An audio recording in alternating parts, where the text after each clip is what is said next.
আজকে সেইতে রান্না করছি ঘিমা শাক। এই ঘিমা শাকটা অনেকে হয়তো চেনে না, কিন্তু এটা আমাদের উত্তরবঙ্গে এই শাকটা সবাই খায়। এই শাকটা একটু তিতা তিতা করলার মতো, তবে ভাজি করলে অনেক মজা লাগে। এই শাকটা বেশিরভাগই দেখা যায় জমিতে, যখন আলুর বাড়িতে, গমের বাড়িতে, এইসব জমিতে এই ঘিমা শাকটা পাওয়া যায়। বা বাড়ির আশেপাশে জঙ্গল থাকলে সেখানেও ওই শাকটা পাওয়া যায়। আমার স্যার কালকে বাজার করতে গিয়েছিল, বাজার করতে যেয়ে উনি এই ঘিমা শাক তার চোখে পড়েছে। অবশেষে সে নিয়ে আসছে। তবে এটা আমি খুব একটা পছন্দ করি না, এটা খেতে একটু তিতা তিতা লাগে। তবে সাহেবের খুব পছন্দ, উনি আমাকে বলেছে 2টা আলু দিয়ে এই ঘিমা শাকটা রান্না করতে। আমি এর জন্য রান্না করছি। এটা খাবে আমার সাহেব সেহরিতে, উনি খেলে আমিও খাবো। তবে একটু তিতা তিতা লাগে, আমি যেমন পছন্দ, আবারও বলছি পছন্দ করি না, আমার ছেলেও পছন্দ করে না। তবে শুধু একান্ত সাহেবের জন্য এই ঘিমা শাক রান্না করছি, যেহেতু উনি 1 মুঠা ঘিমা শাক নিয়ে আসছে, বাজারে নাকি সে পেয়েছে।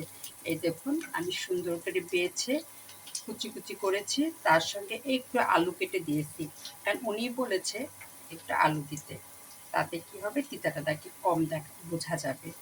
তবে এটা উত্তরবঙ্গে আমি আমার মাকেও খাওয়া দেখেছি, আমার শ্বশুরবাড়িতেও খাওয়া দেখেছি।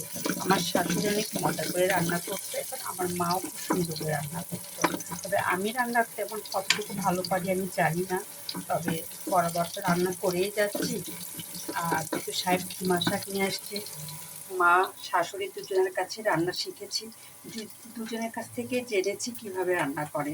এবং ওই সময় রান্না আমি না করলেও তারা করেছে, আমি দেখেছি।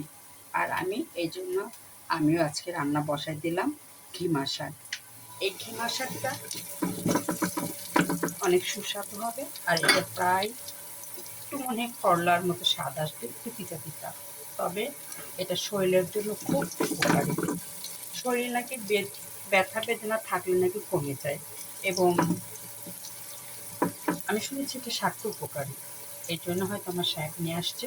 রোজার মাসে এত কিছু বলি নাই, এমনভাবে আসে উনি একবারে ইফতারির টাইমে টাইমে, যার ফলে আমি আর এত কিছু বলিনি। তারপর ইফতারি করে একটু রেস্ট নিয়ে তারাবি করতে যাই, এর জন্য উনি বলেছে এটা বেঁধে রেখে দিও, সুন্দর করে রান্না করো। আমি এর জন্য সুন্দর করে বেছে রান্না করতেছি। তবে এটা সেহরিতে খাবো। এটা এটার সঙ্গে থাকবে ডাউল আমার, আর একটু মুরগির মাংস, কারণ কালকে আমি একটু মুরগির মাংস রান্না করেছি, সেটা আছে। আর রোজা থাকাতে অনেক কিছু শেষ হচ্ছে না, যা রান্না করা হচ্ছে তাই থাকতেছে। এর জন্য এই ঘিমা শাক আর ডাউলটা আজকে রান্না করব। আর